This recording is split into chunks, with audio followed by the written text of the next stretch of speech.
What is up, you guys? We are here for our weekly anchor message where we are getting our spiritual assignments for the week. I'm feeling a little bit better than yesterday, but I'm still teetering on empty.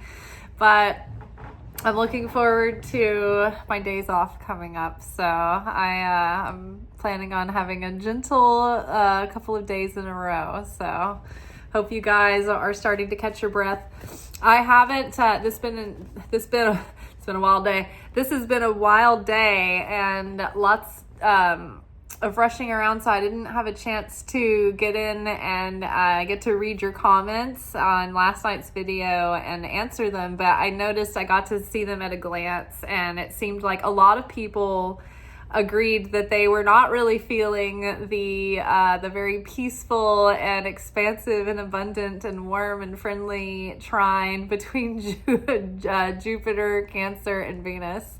We all missed it. We were all just corpse dust. So, yes, I guess that was, having a very nice influence. Hopefully there were some nice seeds planted that we will discover later down the road. So, let's get into tonight's reading. From the Wild Unknown Archetypes, we have the Heart, followed by the Stone. Yeah, just from what I picked up, it sounded like a lot of people were feeling very tired, very zapped of energy. And I did see a post, I can't remember who it was, a light worker person. I don't think it was Till Swan, but someone in that vein. But they were talking about how the last couple of days have been like extreme cosmic, like electromagnetic energy. I'm not sure if it was like an electromagnetic pulse from the sun or what, but apparently people who talk about that kind of thing were talking about the intensity. So I don't know, maybe it's tied to that. Maybe we're all not alone, but there's so many reasons why we could feel pretty zapped right now. So we'll get through it. Okay, and then our final card from the Wild Unknown Archetypes is the Empty Room. Ooh. Okay, and then underneath the Heart, we have 10 of Wands. Underneath the Stone, we have 4 of Cups. And underneath the Empty Room, we have the Feminine Emperor.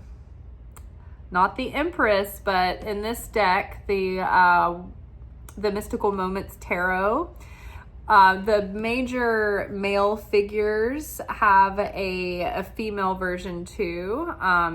So like, for instance, the Kings, once you get to the King of the deck, there's also a feminine king. There's still a queen, but there's like an additional character that combines both the masculine and feminine qualities of that suit. That's like, say if the queen is the feminine mastery of the suit and the king is the masculine mastery of the suit, or the mastery of the masculine aspects of the suit, then the feminine king is the combination, the marriage of both, the integration, the oneness of both of those acting in unison, both mastered. So with the Emperor, the masculine Emperor is still a card, but then there's an additional feminine Emperor that gives a bit of a different vibe. So we have... How did we end up here already? Did I already show you guys that we had the Stone and 4 of Cups? And then the Empty Room with the Feminine Emperor. All right, I'm gonna let you guys listen to the audio. It's like 2 minutes and then we'll come right back. I can sense a level of strain that has been ongoing and continuously more demanding and inundating, has brought us to a point of exhaustion and burnout on every level, spiritually, emotionally, physically, mentally. We perceive that no matter how much we give, the demand only seems to grow, and we grow wearier with it. The sense of dissatisfaction and frustration is taking us into a place we do not want to go. The further away we get from our heart, the further away we get from the voice of the light. When we can anchor our consciousness and being into our heart center, we can connect with that voice of Christ consciousness that dwells within us. Change might still be imperceptible to the naked eye, but so much deep transformation has already occurred. If it feels like you are losing heart, that is your indication that you need to examine what that is in your realm of control is disconnecting you from it. We need to refresh our energy and focus our we need to refresh our energy, our focus, and our mindset, and take our power back from all of the distracting influences that disrupt our connection to the light of the Creator. This void is pulling at our consciousness. The shapelessness of the quiet unknown can drive us mad with impatience and lack, or it can keep us in anticipation of endless potential, creating endless possibilities. We must master our consciousness by steering our perceptions into perceiving opportunities and blessings rather than doubt, curses, and loss. These type of thoughts drain your life force and your creative potency, whilst faith, positive anticipation, optimism, and appreciation increase your life force and creative potency. This is not the same thing as denial dressed as toxic positivity. It is grounded in truth, wisdom, compassion, understanding, and honesty. And we're back. I always say we're back, and from my perspective, I just pressed the button twice. So it's like I haven't gone anywhere. But I'm here, I'm back. Okay, so the heart in this deck, so in the Wild Unknown Archetypes deck, the way that they're separated are in places, characters, or like the places, people, tools, and there's like one other category. It's like a high spiritual concept category.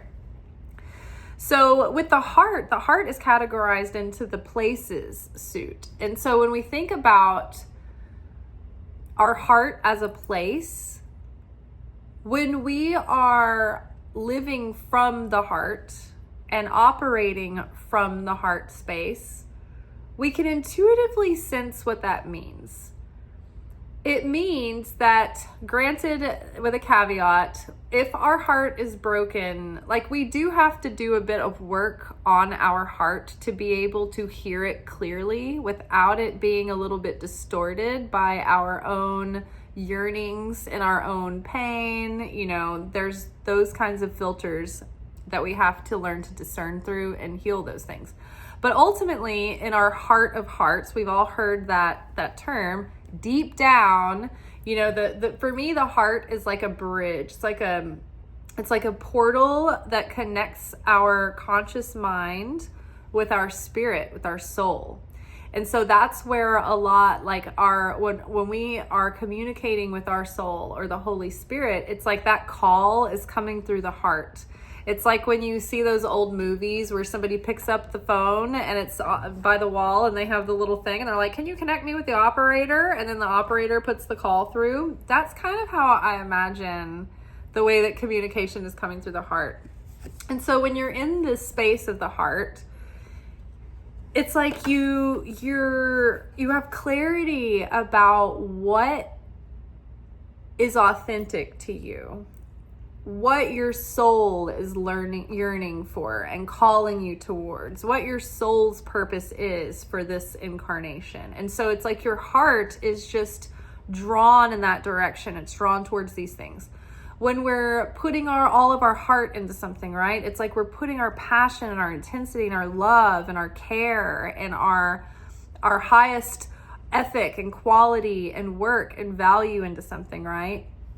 When you are giving from the heart, it means that you're sincere, right? That you're giving with love. So being in the heart space denotes having understanding and compassion and being in alignment with like the consciousness of the creator, and having a motive of sharing and creation and building and goodness. The heart cares, right? I mean, just imagine, you guys might be familiar with the Care Bears. I always loved that show growing up. And the Care Bears movies were like so far out and trippy.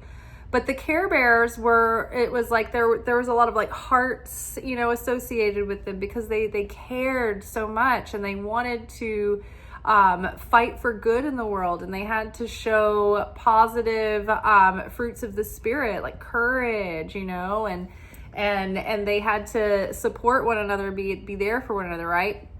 So it's important that we stay heart-centered, because the only way that we can fight evil in the world, and the only way we can overcome our adversary, our opponent, is through being good, being a vessel of the light. It shields us with protection and grace and mercy and favor. The more that we share likeness with the Holy Spirit, with the Creator, the closer they draw, the tighter that connection becomes, and the tighter the protection is around us.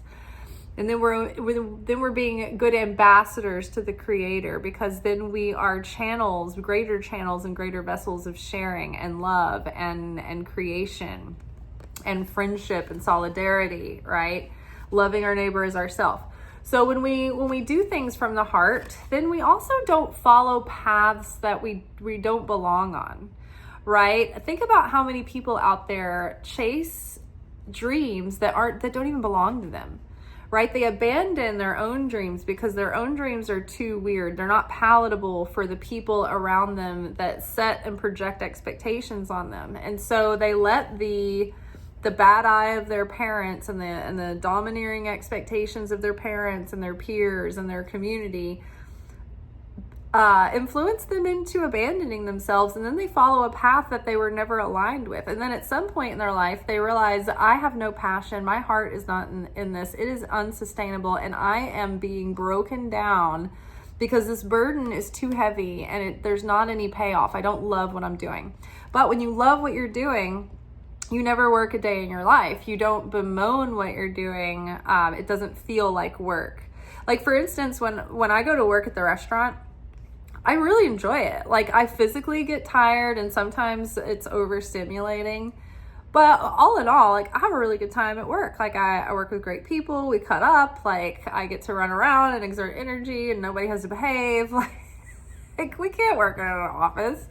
Right? But like, that's not necessarily, like, me being a waitress is not like an impressive like brag or flex in anybody's mind, right? Me being a tarot reader and, being a mystic is not something that the people that I grew up with, or that went to my church or in my family readily understand.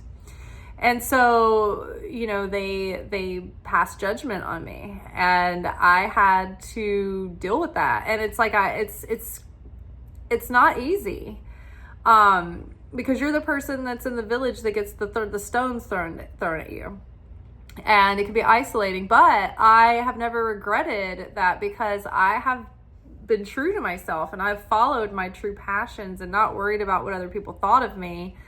And I feel like I am in alignment. I feel like I'm in the right place.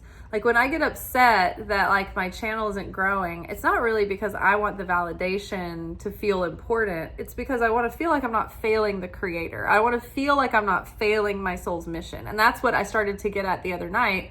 I think it was last night's video. I started to talk about this and I think I got sidetracked. But for me, it's like when I give everything that I can, I give it my all, I put my heart and soul into it, and then ultimately the Creator decides whether or not the video is going to take off, right? But I've done my best and I've done my work for the Creator, so I've turned my work in, and the Creator can do what the Creator wants with it, right? And so that's That's a victory for me, is that I showed up and I gave all my heart. But if you're doing something that your heart's not in, then it's not really authentic to you, and you kind of your soul might be tugging at you, hey, this is wrong, you're in the wrong place, we have a whole nother mission, and this isn't really ever going to give you any true value, any lasting value. But if you go to your mission, that will give you endless riches, riches in your heart and riches of wisdom and understanding, but also all the light that you reveal in other people's lives through doing what you are supposed to be doing. It's like this really expansive effect where it just like, it spreads, the goodness spreads. Now, there's this level of burnout that I've been feeling recently, like just exhaustion, and then all of the stimulus coming through the adversaries, army on earth, going about this like sort of like dark plan and plot, and it's the adversary, the opponent's desire to keep us in a state of disconnection with our heart.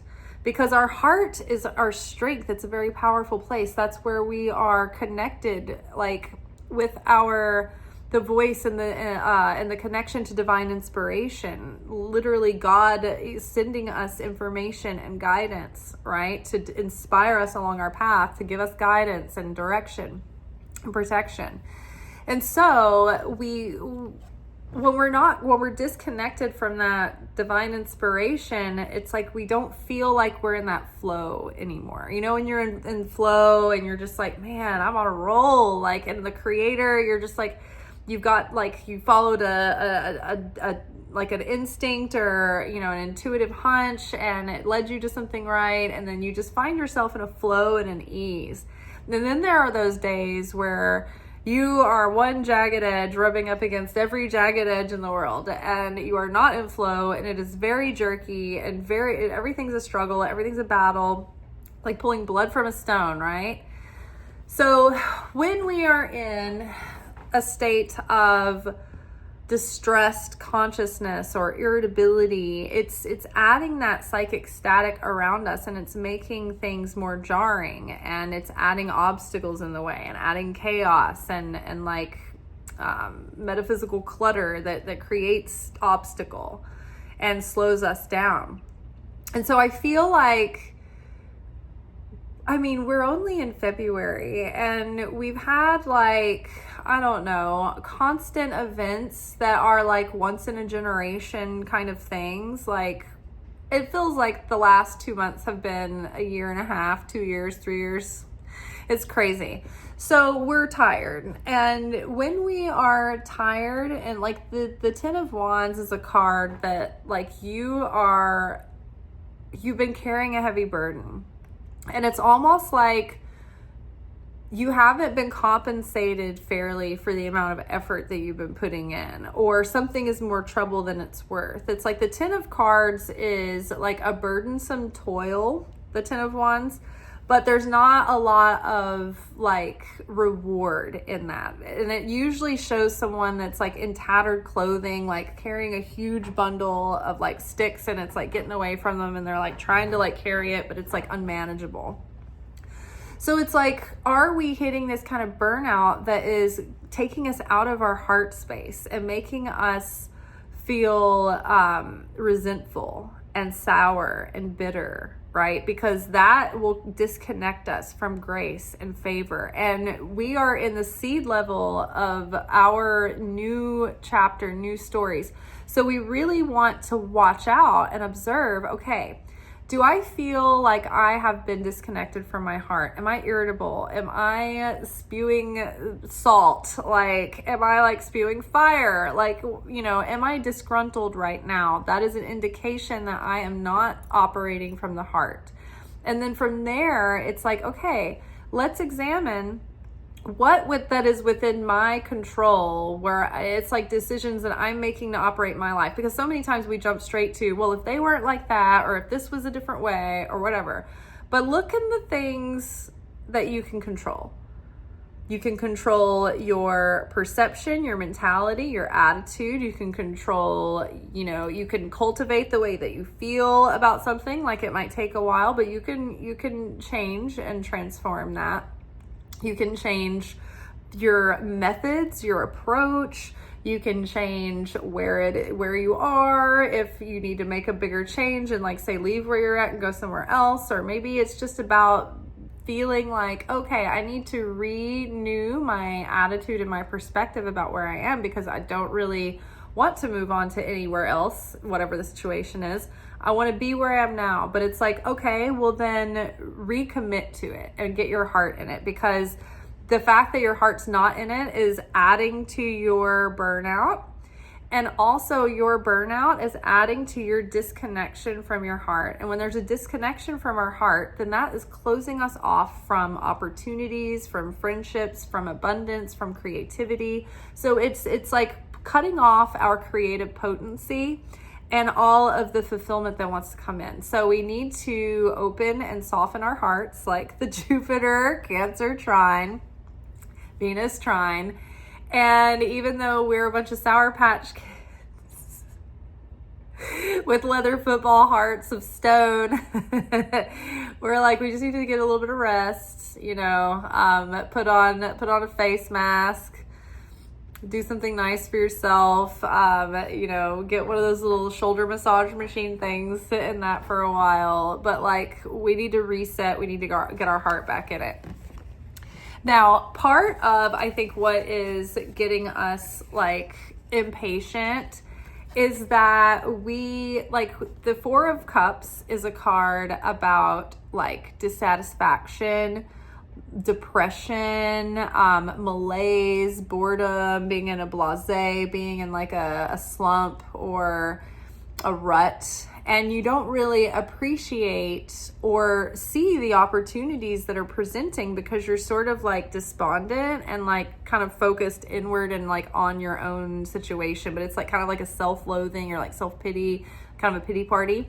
So a lot of times, like the Four of Cups, like, the suggestion that comes with it is, like, maybe you need to do something fun to, like, perk yourself up, or change of pace, or just do something that feels special, like kind of like have a party or something, but do something to lift your spirits and get yourself out of this funk.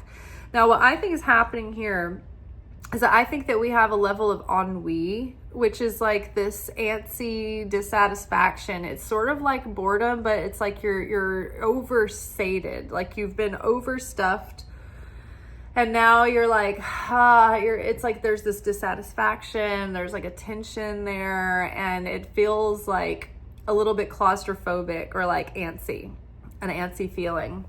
And I feel like we are ready for change, and we've been working towards, like, transformation and growth and healing for so long that we're really ready for drastic life changes to happen, and they're going to be happening bit by bit, right? And so even though there's been so much transformation that's happened already, just the outer material shifts aren't quite evident yet. And I think that we need to not do anything impulsive or and,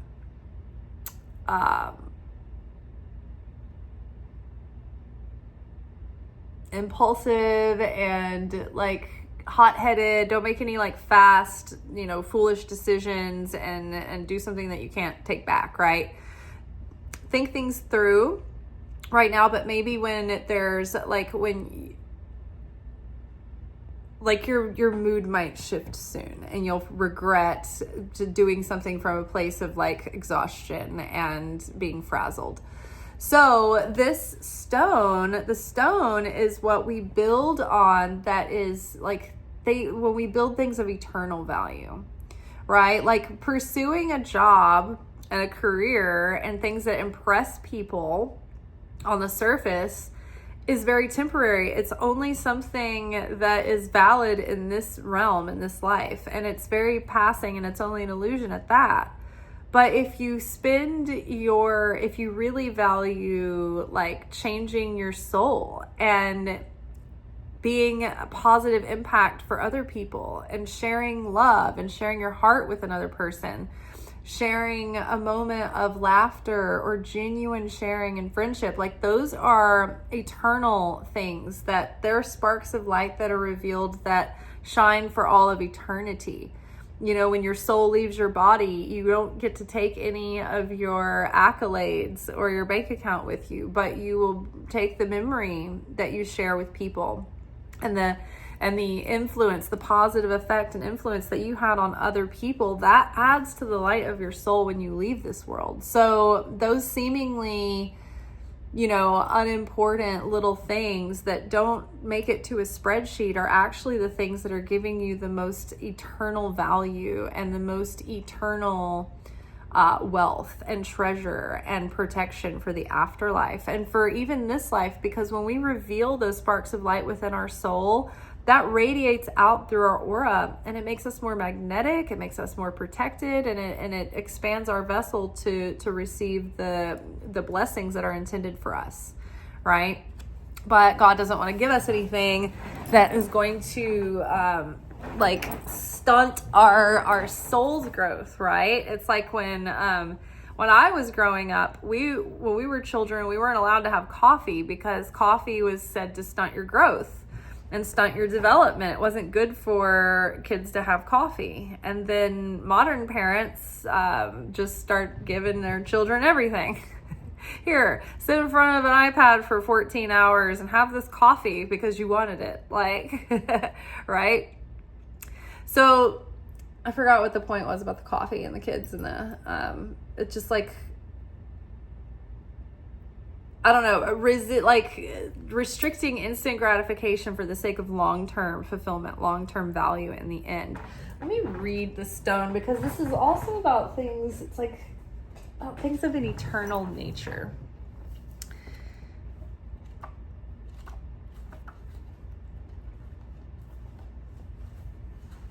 Okay. So the eternal, the anchor, the rock. Oh yes, like getting anchored back into the heart, where we are grounded and level-headed, and we can let our heart direct us and make choices that are heart-centered and not based on our base instincts, right? So as an archetype, as an archetypal object, the stone holds psychic and literal weight. Its energy is one of permanence, concreteness, and reliability. The stone's ability to transform is nearly imperceptible to us, as it changes ever so slowly over countless human lifespans. A single stone may see thousands of generations come and go. Therefore, it contains an ancient and eternal presence. The stone is best used to anchor our wild side, so that no matter how far we roam, we can always find our way back. The stone tethers us to earth, helping ground and connect us to the stillness, quiet, and peace. When this card appears, it is likely that the stone is a remedy for what ails us.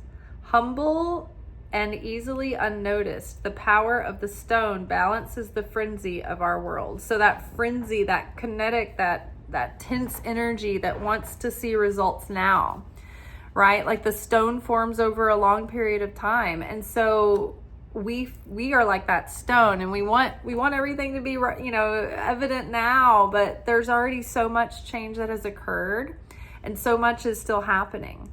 So it's just like we just need to sit tight and get grounded and be patient and understand that, like, because I know for myself sometimes, because I don't see anything materializing, I'm like, am I on the wrong path?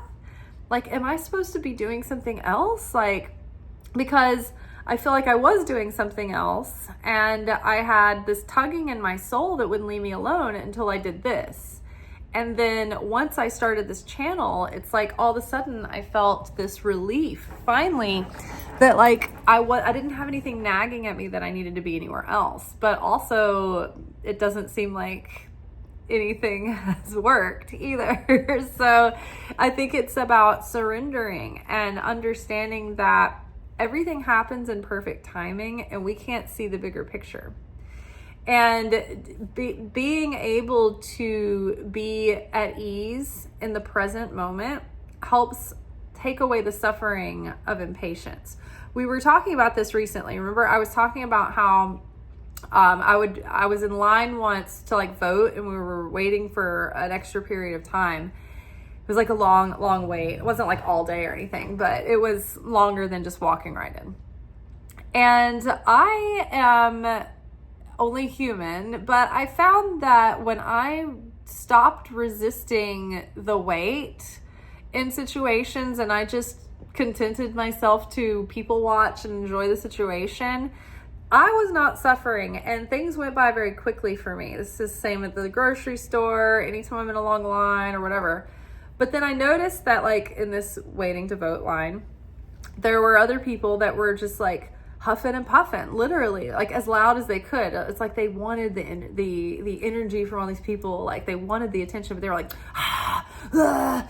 like they were just like so vocal and like complaining about waiting, and they were just like so dissatisfied, and they were causing their own suffering, right? And so it's the same in life. If we can apply that, that attitude, it's like, if you can just enjoy where you are, and realize that nothing stays the same. Every moment is passing, right? So when we resist the present, it persists, and it makes it even more unpleasant, causes more pain. It activates the pain body. As Eckhart Tolle said, it's like, if we resist what is in the present moment, we activate the pain body and we're dissatisfied and disgruntled. But if we can accept what is in the present moment, we don't have to approve of it, but if we can just accept that it's happening and not fight the reality, that's step one. And it starts to alleviate the suffering of resisting something that we can't control, trying to control something we can't control, right? It's not to say be passive and complacent, but it's just allowing yourself, like for instance, when something unfair happens, or like at work, for instance, and it's really easy to go on a tear and be like, I can't believe this table, it's so unfair, and the longer you like keep on with it, it's like the more miserable and like cranky you're getting. And you're not moving on from that moment. It's like you're clinging to that moment. I'm fighting this resistance. I can't believe they did that. I can't accept that they did it. How dare they? And it's like, you could just let it pass. You could let it go. Like, okay, here is a real life example. And this one's a heavy one. So one of my best friends died tragically in our early 30s in an accident. And it was unclear. He lived in Vail at the time, and he was coming home from work. So he was hit by a car or died in a car accident at like 2 a.m. And no one was clear on whether or not he was in the Jeep that had the accident or if he was hit by the Jeep walking home from the bus. But the person driving the Jeep, they had been drinking. And so all of this was a shock. It was sudden. It was tragic. It was horrendous. And I just remember everybody was talking about it. They're trying to figure out the details. They're trying to figure out what happened. They want answers. They want this person like pursued and punished and all this stuff. And I just remembered thinking that nothing is going to bring him back from the dead. Like, getting that answer is not going to make him not dead. Punishing another young kid who made a mistake, and who is never going to let their own self forgive themselves, probably, is not going to bring him back from the dead. And so everyone that was around that kept obsessing over the details of the story, it was like they were suffering so much harder. Now, I grieved so hard because this was like the most unique individual, just such a bright light, and it was just so tragic that it was just suddenly he was gone. But nothing could change that. And I had to understand in that day, in that moment, what radical acceptance meant.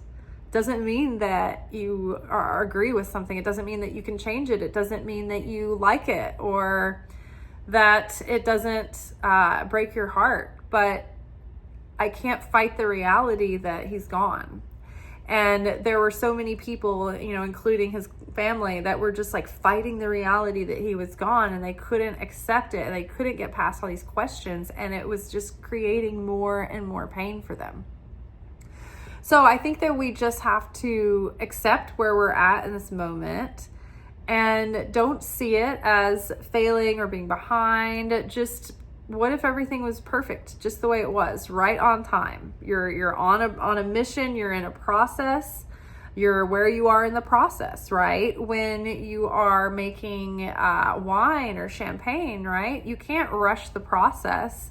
You don't take that personally. It takes a certain amount of time for fermentation and the second fermentation in the bottle and all of that, and it takes time for it to be good. Or else if you tried to drink it prematurely, you'd be mid-process and it would just be gross, right?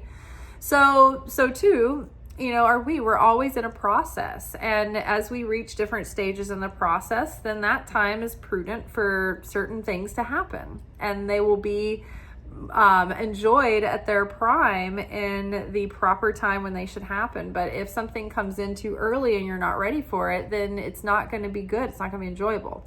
For instance, for example, if a person was building a brand over time and they were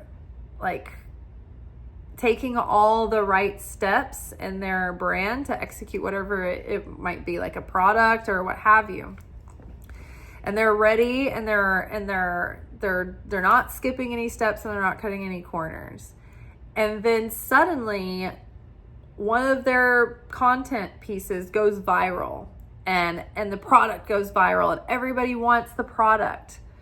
Are they ready to have that kind of a demand? When Spanx came out on the scene, that girdle underwear that's like shaping underwear, it was so popular and so new and so in demand that they almost went out of business because they couldn't keep up with demand. They couldn't keep up with the manufacturing demands.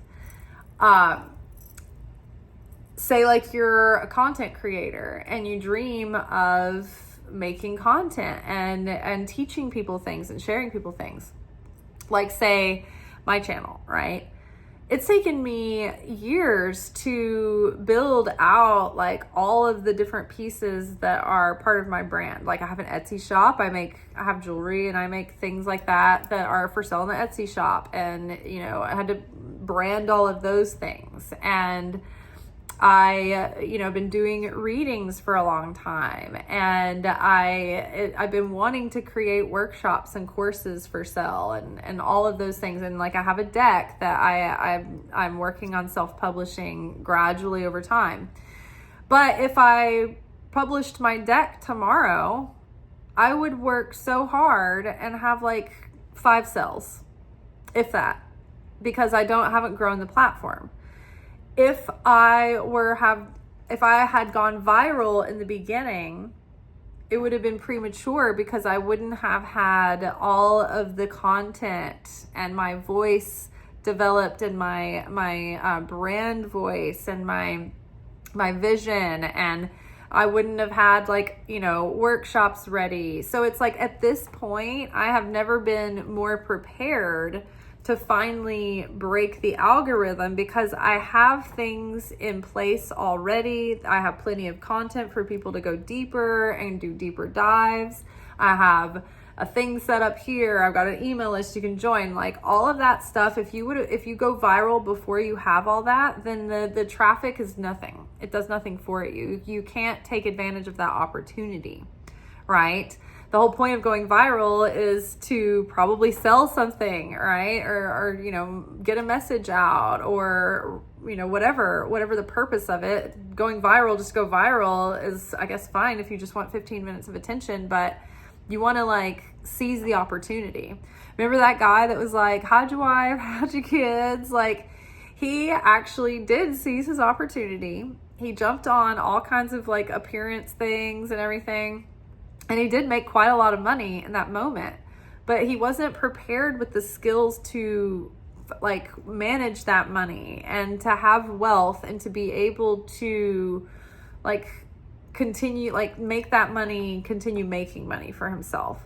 So he blew it all and spent it all. And the reason I know this is because he's doing a new commercial now for one of those, Big Brother surveillance cameras that they're trying to make everybody put on their house. Oh, what if your dog goes away? Oh, you need to be able to see everything. They've got a fisheye camera lens on everyone's front door. So it's like their surveillance state. And they're like, you need it. You need it to be safe. Well, he's obviously the brands, people like that, they're going to go after someone who they can exploit. Hey, this guy will be our spokesperson, will be our talking head.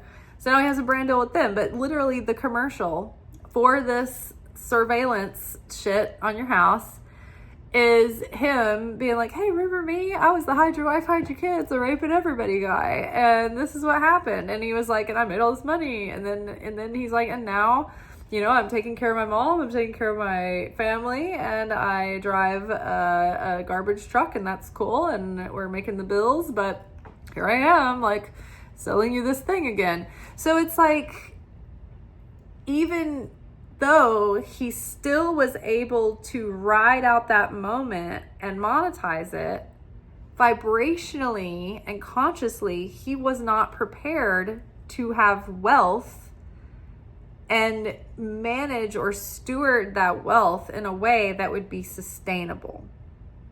See? So we don't need to bemoan this moment of stillness. And the empty room here is like creation phase 3 in manifestation from the lens of Kabbalah. There's this manifestation neuroplasticity chick, Lacey Phillips. She does expanded podcast, and she does I'm blanking on their company's name right now, but they have a membership website, and I was in it for a long time, but they have all these like meditations and things, but it's the process of manifestation and reprogramming your like neuroplasticity and to be magnetic. I was like, I can't think of this. So her way she describes creation phase 3, she calls it a magic dark. And I'm going to use that example because you see it looks like a magic dark. And basically, you're going through all this growth and this transformation, and you're making, changes to yourself, and you're sacrificing your ego, and you're taking chances, and you're taking risks, and you're branching out, and you're taking leaps of faith. And it's like you've done everything you can. You've given all your effort. You've been passing tests. You've been expanding your faith. You've been stepping out in belief. And it's like, you did the big thing that you were scared to do. And, in every movie, like the hero has to do something to like overcome himself, and then he gets the big prize at the end, whether it be like, I don't know, being popular or like getting the trophy or like getting the girl's attention or whatever it is, right? So we're that character. We're like, okay, I did the big thing. And then instead of the whole school coming out and picking you up, like, yay, at the end of the pep rally, just nothing happens. You're just like, it's crickets. There's not even any tests anymore. It feels like the universe forgot about you. And so there's this space that is this void where you are in your undoing and you are in your rebirth, and it's like this liminal space, and it's kind of a testing ground. It's like your threshold for your tolerance for the unknown and the uncertain and no guarantees. And so it's like you're sitting in this space and you're like, is anything coming? is this it? Like, and you're being tempted to settle for something that's not quite right? Maybe I should just throw in the towel and go to that thing, or just end up with this person, or blah, blah, blah. And it's like, it's not what your heart wants. It's like, because you can't stand being in the unknown anymore. When is this going to end? When is it finally going to happen? We're in a test of endurance at this point. So many times the universe will test us. How bad do you really want this? Are you going to stick to your guns? Do you truly know what you're worthy of? And are you going to stand by your worth, or are you going to settle for something less? Are you going to settle for something that's not quite right? Right? And then you're going to be stuck and dissatisfied. So are you going to make the immediate sacrifice now, practice self-control, practice restriction, and wait for the miracle that's coming because you've been working for it? You've been putting everything that you can into this. You've been bringing your end of your side of the deal, right? Now it's about trusting that the Creator is going to meet you in that. Now, what we have to do in the process, though, is leave all of our expectations behind. Because part of the shadow side of this feminine emperor is that they want to have everything on a string and under control because they think they know it's best. So they're going to steer everything and have their hand on everything and micro-control everything, right? But really, it's like we have to let go and know, okay, I followed my divine inspiration and my divine guidance to the best of my ability, but now I have to release the illusion of control. I have to release my projections on what I think should happen or how I think things should go down.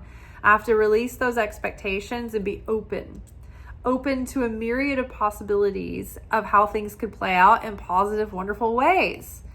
Be open to the mystery, right? And play with it. Have some fun with it, right? But there's also like this feminine aspect of the emperor that is more intuitively guided and is being carried by instinct, not force, right? The masculine emperor can get a bit authoritarian and a bit forceful and a bit brutish at times, like just so hard and kind of closed-minded and set in their ways and determined against like all odds, like, you know, come hell or high water, right? But I feel like the feminine emperor has a little bit more fluidity and a little bit more compassion and scope and vision and intuitive hunch and intuitive guidance. So that can be very tempting to say, want to do dictatorial actions because you're like, well, I know what's best, so I'm going to take control over the situation and just force it, right? But really, we need to wait on our higher authority because God knows the perfect timing. We don't know what's going to happen from one second to the next. Look at people who are in vacation in Mexico today, right? When was the last time anything erupted in Mexico that was so bad that there would be like a travel ban or a shelter in place? Right? But there is, you know, basically civil unrest erupting right now. The cartel is running wild all over Mexico because our government jumped in and got involved in shit that stirred the pot and created the civil unrest. So there's lots of layers. So don't believe anything just at face value, what you're looking at. Like, yes, all this stuff is playing out, but don't let your mind suddenly be all like gung-ho, like, yeah, we need to get in there and do them, like, because we just stirred the pot. We just kicked the hornet's nest on purpose for a motive that is going to serve us in some way, I'm sure, right? So that is also what's going on here.